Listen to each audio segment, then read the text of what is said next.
The podcast you're about to hear includes the story of a Katzie man named Slumuk. Members of the Katzie First Nation have been instrumental in us telling this story properly. We acknowledge that the story of Slumuk originates from the ancestral lands of the Katzie people. What you're about to hear, you may find graphic and violent in nature. Listener discretion is advised. Volcanic Brown, held by police for shooting. R.A. Brown, famous in mining circles as Volcanic Brown, is in custody, and William Brown, rancher and logger, is dead as a result of a shooting in the former's cabin near Grand Forks, BC, on Saturday. It's claimed that the shooting was done in self-defense. According to the story told to the police, William Brown, who came here from the United States 2 years ago, was cruel to his stepchildren, one of whom sought shelter in the cabin of R.A. Brown. William, allegedly in a drunken rage, broke into the building, clubbed R.A. Brown, and began to smash the furniture. It is stated the latter got his rifle, and when the intruder ignored the order to desist, fired the fatal shot. R.A. Brown, nearing his 80th year, is one of the first miners of the West. He was the originator of the Copper Mountain Mine, now owned by the Granby Company, and became famous in mining circles many years ago when he refused a fabulous offer for his volcanic mine north of here. Winnipeg Tribune, May 12, 1924. I'm Kru Williams, and this is Dead Man's Curse, Volcanic Gold.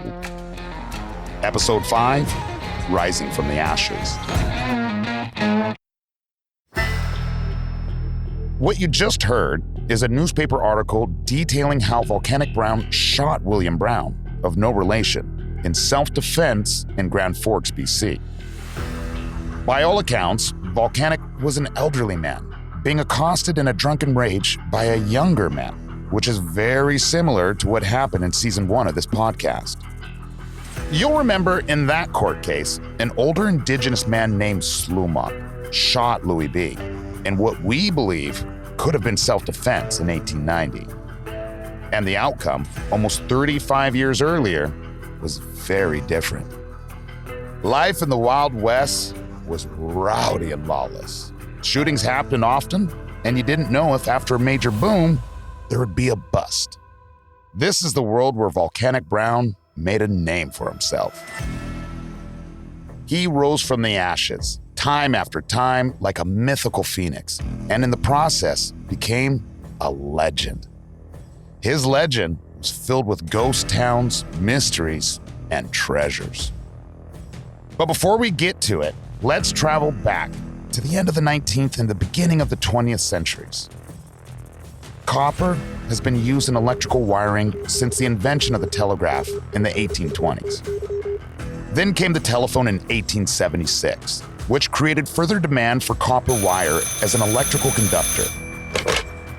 Just 3 years later, on New Year's Eve in 1879, Thomas Edison showed off his latest invention, a lighting system at Christie Street in Menlo Park, New Jersey, and developed electric power generation and distribution to homes, businesses, and factories. Nikola Tesla then engaged in a famous War of the Currents with Thomas Edison, which he won when he partnered with George Westinghouse in 1893 to generate power at Niagara Falls and to light the Columbian Exposition in Chicago. All of this marvel and innovation was powered by mining towns. Christopher Stevenson is president and chair of the Boundary Museum and Archives in Grand Forks. He says that although mining in BC was going like gangbusters during this time, in Boundary Country, boomtowns like Phoenix, there was evidence that the end was near. Copper prices and also the copper ore bodies in Phoenix, they knew before the First World War started that they were going to need to shut it down. They'd exhausted a lot of the reserves, the methods that they used to mine pre-war. The Great War caused millions to suffer in the trenches. But from 1914 to 1918, the war machine required obscene quantities of copper. And it was a boom for the industry. With World War I, they needed copper again. The demand went through the roof because they needed it for munitions. So electrification had driven the early development. Then World War I, came along and kind of saved Phoenix. So then by the time the war ended in 1918, Phoenix had months left, and that was it. It was done. Ghost city in the mountains. As the First World War came to an end, the price of copper plummeted. Boundary Country, Phoenix, and a few other boom towns went bust. Everybody. It just emptied right out. So it had 20 years of life, and then it was gone. And Greenwood was the same thing. You know, it went from 3,000 people to by 1932, it had 145 people left. It's hard to even imagine that, but that was the way it was back then. I mean, all over the province, mining is a boom and bust thing. And the Boundary is full of boom and bust, full of it. Grand Forks, Greenwood, Phoenix, all towns that at one point had been full of hope and promise, the true Canadian dream. Grand Forks survived, but most others didn't. Grand Forks was lucky because it has the agriculture. The Doukhobor community definitely has sustained this place. Greenwood almost died. I mean, it went from 3,000 people to 130 or 45. Only thing that saved it was MacArthur inviting basically the Japanese Canadian internees to be relocated forcibly there in 1942, and that saved the place. So that's the thing that's so fascinating about this place, because you go up to Phoenix, for instance, then you think, wow, there's a city up there, 4,000 people. I can't wait to see it. And you kind of know about some of the stuff and how prosperous and how developed it was. And then you drive up there and you get there and there's nothing. There's a cemetery, there's a cenotaph, and there's a hole in the ground. And you're looking around going, like, what the heck? That's so evocative to realize that there was so much there. They had opera performances, and it was a place where they had a highfalutin lifestyle going on. Some ghost towns from over a century ago still have a few dozen residents today. Many are descendants of the diehards that stuck around after the party was over. Stevenson says that even in places like Phoenix, the stories of the last holdouts remain. Everybody left, but there was a few people that stayed. One of them was a guy named Forepaugh who had lost his arm. And he basically called himself and became the unofficial sheriff of Phoenix. He made a badge, a sheriff's badge out of tomato juice can. And he used to basically stop people from going up there and make sure that everything was taken care of. So that was Forepaugh. And then you had a guy named William Banbury, who was there for most of Phoenix's existence, who stayed after everybody had gone. And he took up residence, I believe, in one of the doctor's houses. This guy, up to the time he was 75 years old, used to walk between Phoenix and Greenwood. It's 7 to 10 kilometers straight up. And he would do this. And he finally only left Phoenix because he would go down and stay in the winters at the Windsor Hotel. He only left when his bathtub froze and he couldn't have baths anymore. And he's the last person who was buried in the Phoenix Cemetery in 1951 was William Banbury. And it's not just there. You go through the bush around here, you can follow the rail grade. You come upon old log buildings, you come upon old mining camps, you come upon the traces and vestiges of all this history, which is places that are just, they haven't existed for over 100 years, but the ghosts are still there. There are over 150 ghost towns dotting the entire province of British Columbia. Some had been bustling centers of commerce and industry, at least for a while, but most were abandoned after mining or heavy industry went bust. Stevenson says leaders and owners of small towns made extravagant promises in the hopes of attracting residents. This often led to inflated prices for local real estate and overbuilding. During the expansion of the American and Canadian West, this became known as boosterism, and it spread like wildfire. So if you look through the interior of the province, they surveyed the town site, and you see the ads, and it says, this place is going to be the next San Francisco, and, they're selling lots and all this stuff. They weren't hucksters, but they were definitely boosters, and they were definitely overselling. All of our research indicates that although Volcanic Brown may have been a fan of tall tales, like any self-respecting prospector, he was generally considered to be a man of his word. I would say that Volcanic Brown probably believed that Volcanic City was going to be the next big thing, but they couldn't see where it was going at the time. It was only in hindsight that it turned out not to work. I mean, if you look at where Volcanic City is, 20 kilometers north of Grand Forks, up the North Fork. The reason that he did choose it to be there was because there were some mining claims around. There actually went up to one at one point. There were mines all over the place, and they thought the prosperity of the mining was going to keep going, the same as it did all over the province. If you're going to build a place like Volcanic City, even though it didn't amount to anything in the end, you got to have the cojones to go out there and paint it as big and bad as you possibly can, in hopes that people will buy lots. You're surviving and prospering based on your ability to tell the best and biggest big fish story that you can. Adam Palmer is the mountaineer and Volcanic Brown expert from our team. He says that the city was not much more than a fantasy. Well, Volcanic City was basically a dream, and that's all it kind of ever was. It really didn't formulate into much. And I think it was done in a way where he had a couple partners with him. I can't recall the names who kind of eventually took the claim out from under him, but he did get shares of it, but nothing that was substantial of what he was dreaming about. Christopher Stevenson says Volcanic's dream wasn't much of a city at all. Volcanic City was probably his cabin and a few other houses and maybe one hotel. But if you see the photos of it, there was maybe a couple buildings there and it never amounted to much.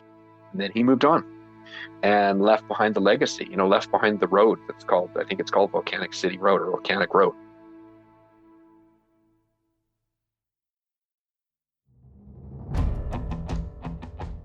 You'll remember from the last episode that Volcanic Brown wanted to create a lasting legacy in the midst of a rapidly modernizing world. Despite all of his hard work, Volcanic City never materialized, and the 900-foot tunnel he dug by hand into the nearby volcanic mountain never reached pay dirt. But like all real prospectors, Adam says he didn't give up. He kind of had that ADHD back in the day of, he was always busy trying to follow something else up. At that same time, he was going down just across the border in Spokane. Then he was going to Princeton. Then he was going, after all these different areas. So he was kind of spread out because he's a one-man show, right? Volcanic was successful in one of his other claims, one simply called Copper Mountain. You can see his legacy is really left behind, that you can still see evidence of it today. As you drive the highway here, when you go through Princeton, you can see Copper Mountain. It was a big operation. That was one of his early prospects. So to have this celebrity miner that comes on the stage, makes a name for himself right away with, tangible real life claims. He made claims and he had a claim to fame. Located just south of the town of Princeton in the Similkameen, to the west of Boundary Country, Copper Mountain is still being mined for copper, silver, and yes, gold. It is a legacy to Volcanic Brown, despite a nearly 50-year hiatus when the mine wasn't operating at all, after the catastrophic crash in copper prices back in 1919. Former prospector and historian Marc Ferrero says Brown built one of the first mining camps on the mountain. And it is a prime example of Volcanic Brown's instincts, as well as the patience and persistence required to develop the claim. There was about a 20-year gap there too, I believe, between Brown finding and, when they actually broke ground to develop the mine, right? And the creek that runs at the bottom of Copper Mountain is the one in Princeton. And that's they placer mine. So there were other people that were right there. And yet they never really found the big strike, which was Copper Mountain, right? They were so fascinated by the gold, or gold, if you want to call it that they actually overlooked the bigger thick. Brown, on the other hand, was not so fussy, but everything that he found was of high value, really, really high value. A fascinating character.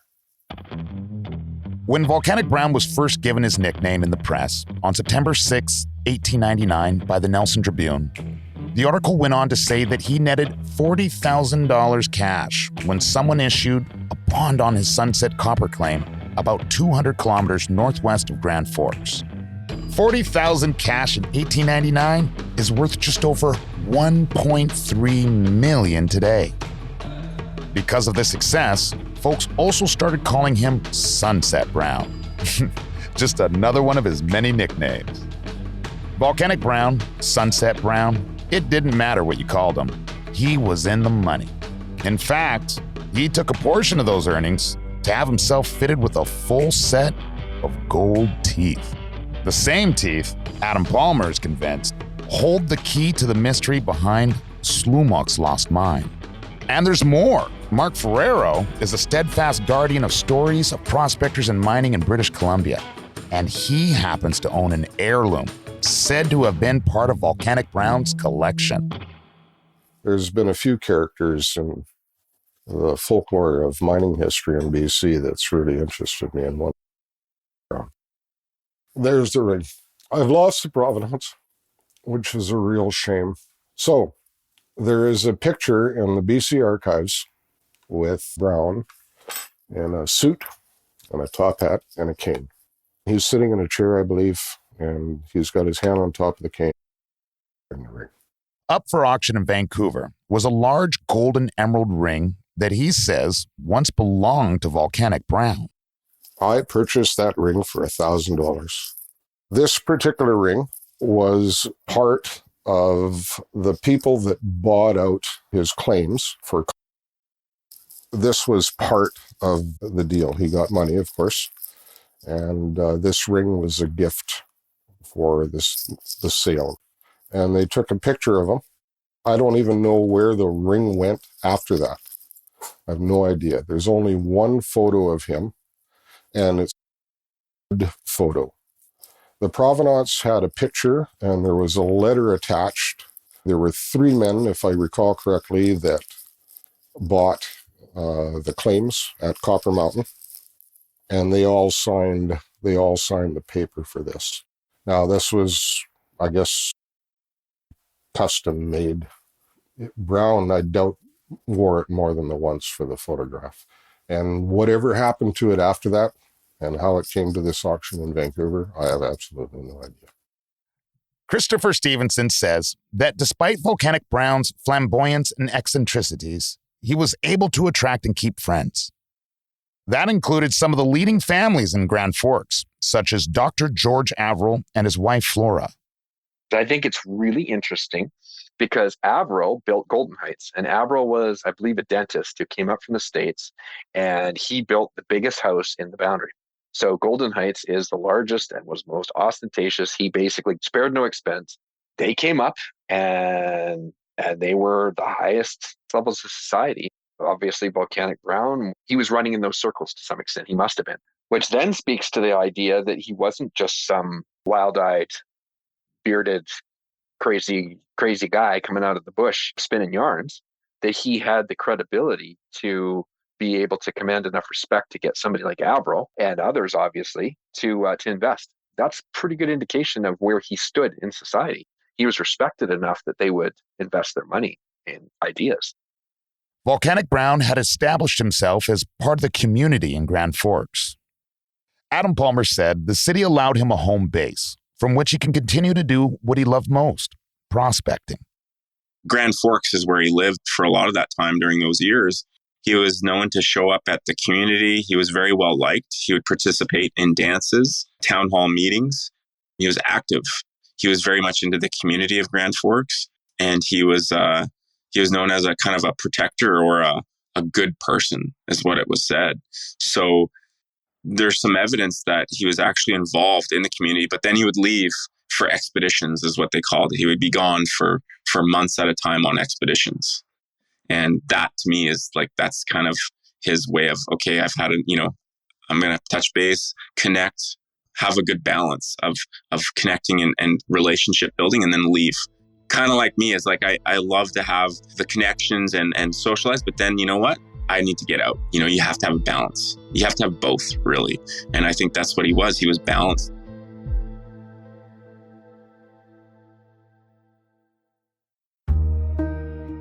Volcanic Brown commanded respect wherever he went. He was revered for his mining expertise and business acumen, as well as his style and flair. But even as he became a civic leader of sorts in Grand Forks, Brown was not someone to be trifled with, even in his advanced age. As we discussed at the beginning of this episode, the press reported an incident in which he shot a drunken rancher named William Brown, who came blustering through town and pissed off quite a few of the townspeople in the afternoon and evening of May 11th, 1924. He was so belligerent, he threw a tin can at his stepson, who was with another boy, and the boys ran to Volcanic Brown's cabin for safety. William Brown stormed up to the cabin. Volcanic met him outside with a lantern, and that's when he got hit in the head, as William Brown attempted to break into the cabin to get the boys. When he was unsuccessful, he smashed in the windows. In the commotion, the boys opened the door to let William Brown into the cabin. Then, the almost 80-year-old Volcanic Brown recovered enough from being hit in the head moments earlier to aim and shoot at the drunken farmer. Much like the killing of Louis B. by Slumac, all it took was a single bullet to the heart. Volcanic Brown was charged with manslaughter for shooting William Brown. When Slumac was arrested in 1890, manslaughter didn't exist. Neither did self-defense. That's because the Canadian Criminal Code didn't come into effect until 1892. That's when the common law defense of provocation was first adopted and codified.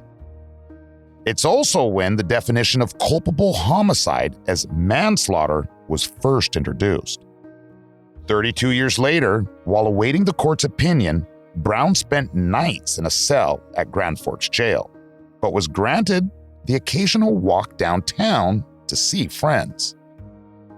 If you're imagining black and white stripes, let me correct you, because instead, he wore a rusty black cutaway coat, black trousers, a high wing collar, black string tie, and his trademark broad brim black Stetson. Unlike Slumac, who we know had been mistreated by his jailers in New Westminster, in Grand Forks, the townsfolks brought Volcanic Brown candy, tobacco, books, flowers, and fruit. The owner of the nearby Russell Hotel had one of his waitresses deliver special meals.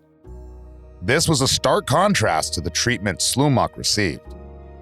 In the end, justifiable homicide was the verdict, which meant Volcanic Brown would never get to see the gallows, and instead was set free. He would get to prospect another day. Volcanic Brown's murder trial was just another chapter in the legendary life of a man who embodied the wild spirit of the Canadian frontier. Christopher Stevenson, president and chair of the Boundary Museum and Archives in Grand Forks, says men like Brown would soon be left behind, much like the ghost towns that pepper the area as the West went from rural to urban in the 20th century. Gruff old guys with the big beards who really probably preferred more solitary pursuits. And that's, you think about the life of a prospector at that point, going up in the hills, digging around in the dirt through the whole year, building these tiny little cabins where they would live and then come down once or twice a year to get supplies. They were tough people to be able to do that. He would have been one of those larger than life characters that everybody knew. And I'm sure there was lots of other ones. They weren't just kind of your run of the mill ordinary people. They were legendary, just larger than life people that floated in and out of society and floated in and out of these communities that whenever they wanted to and whenever their fancy took them from town back to their mining claims or their cabins.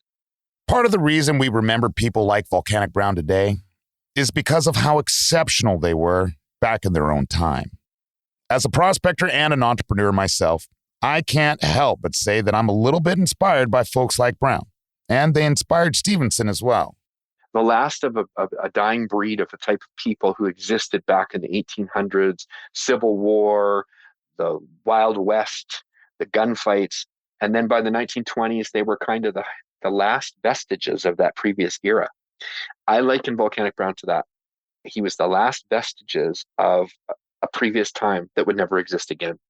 His name is remembered when 99.9% of the population at that time, nobody knows who the heck they were, but remember Volcanic Brown, don't we? We sure do. And we also know that part of his legacy is that on top of all of his accomplishments and larger-than-life personality, Volcanic Brown went missing while searching for Slumac's lost gold mine. He told them that he had stumbled upon Slumac's granddaughter some years before as she lay near death on a trail. She a mine's secret location. So, how could a respected, expert outdoorsman like Volcanic Brown end up lost in the mountains of the pit? He was always being followed. He was followed all over British Columbia. That's next time on Dead Man's Curse, Volcanic Gold. Thank you for joining me, and special thanks to Christopher Stevenson, Adam Palmer, and Marc Ferrero for their work on this episode. Dead Man's Curse is hosted by myself, Kru Williams, and written by Ernest White II and Dila Velasquez. Our producers are Dila Velasquez and Jessica Young. Audio producers are Rosalind Kufor and Rob Johnston. Sound design by Rob Johnston. Our associate producer and Indigenous cultural and heritage consultant is Gail Starr. Our executive producers are Chris Duncombe, Ernest White II, Michael Francis, Kru Williams, Tim Hardy, and David Way. Dead Man's Curse is a production of Curious Cast, podcast for curious minds, and Great Pacific Media. For more information on this episode, please check notes for additional social media and website information. Thanks so much for listening. We'll see you next time on Dead Man's Curse, Volcanic Gold. For more information on this episode, follow us on social media, check out our website, and check out our show notes for additional information. We'll see you next time on Dead Man's Curse, Volcanic Gold.